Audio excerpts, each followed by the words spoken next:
Hi everyone, so for this section of the gender unit, we're going to talk about maternity leave and what this means for the United States and what it means for the globally and what are the differences. We're also going to talk about the new paid family and medical leave program or process that the Congress is thinking about implementing or trying to implement. But first, let's talk about what is currently the situation with maternity leave across the country, and not just maternity leave, but also like paternity leave or just leave for caregivers across the country and across the world. So globally, the paid maternity leave is about 29 weeks average, and the average paid paternity leave is about 16 weeks. And this is center data coming from 2019. And then many countries started implementing paid maternity leave in the 1920s. The American Leave program is unpaid and is only for 12 weeks. And it's only for about half of the workers. So not all workers are protected by the American Leave program. And these unpaid 12 weeks are meant that during these 12 weeks, their position is federally protected at whatever company or job that they're at. And this started in 1993, so it's very much later on. The United States, compared to a lot of the rest of the world, does have a more broad or open definition of what is considered qualifies for maternity leave or paternity leave. So it's much more open, excuse me, for caregiving of sick family members, loved ones, grandparents, family members, and not just the care and bonding of a new parent with a child.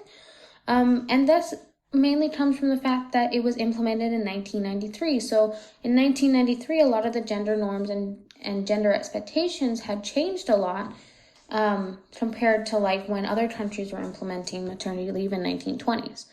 So, but we also have to consider the fact that it is unpaid and it is only for 12 weeks.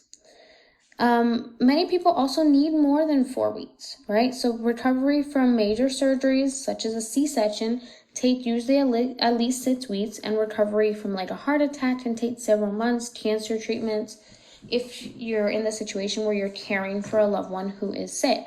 So these leaves are very much lacking for a lot of the people who need them because they're not enough time and they're not enough financially to be able to maintain not working for that period of time, right? If you're caring for a sick family member who's going through cancer treatment, you may not be able to take 6 months off financially to be able to be there and help them recover through that or take them to all their appointments. So short-term disability insurance pays for medical leave in some cases, but again, only half of workers qualify. There are qualifications that you have to meet in order to be able to qualify for short-term disability insurance. And then the amount that you get is also going to be based on your income. So is it financially enough for you to be able to feasibly stay home, right? This is not the case for a lot of people. And women, workers of color, and low-income families are less likely to have it because they're more likely to have jobs where they don't qualify for short-term disability or they don't make enough to qualify for short-term disability or even be offered maternity leave. So for birth mothers, recovery, like I said, usually takes about 6 to 8 weeks, especially if you're having something like a C-section, which is a major surgery. And mental health also improves when fathers have leave too, which we already saw fathers tend to have less weeks of paid paternity leave.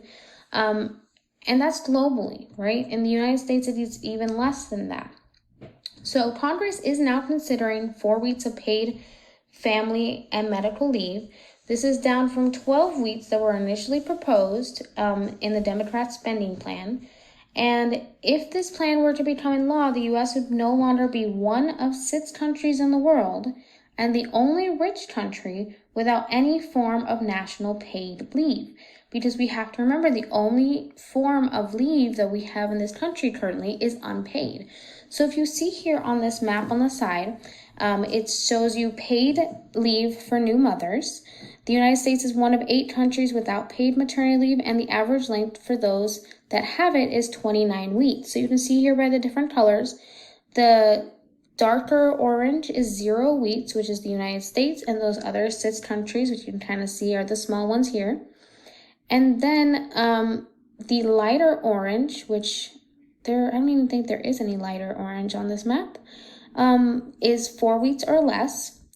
And then the lighter turquoise or blue is 4 to 6 weeks, which are some countries in Africa and the Middle East.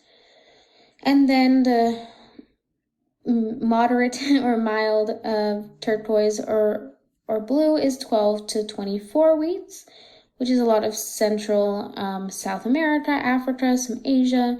And then the darker blue is 24 or more weeks. So we're really seeing the vast stark difference here between the United States and what they're offering new parents, and especially new mothers, in terms of maternity leave compared to the rest of the world, right? So a lot of Europe, Canada, are offering 24 weeks or more, right? And these are kind of those first world nations or those core nations that we would use to compare to the United States.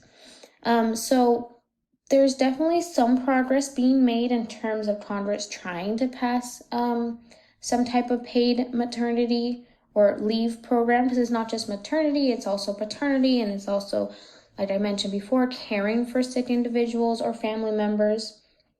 But we have to think about who's going to qualify for this, what are going to be the qualifications, is it still going to limit half of workers who are not eligible for it?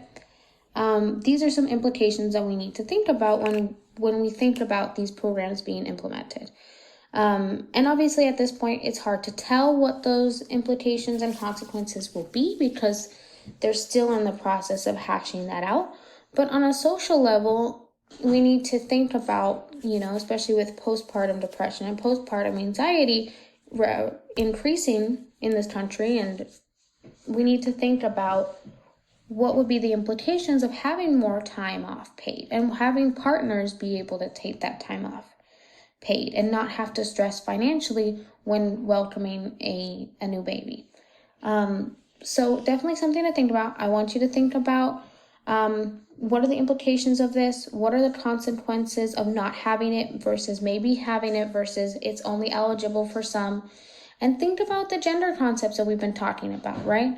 In terms of the motherhood bonus and the fatherhood penalty and gender norms and gender expectations and how that plays into the issue of maternity leave that we're seeing currently. So in the next couple lectures, we'll talk about more in depth about paternity and toxic masculinity and fatherhood. And then we'll also talk more about the gender pay gap and glass ceiling. So we'll definitely get into more of that about gender in the workplace and how that affects being a male or a female. But if you have any questions about this lecture, just send me an email or an inbox, and I'll be able to help you out further.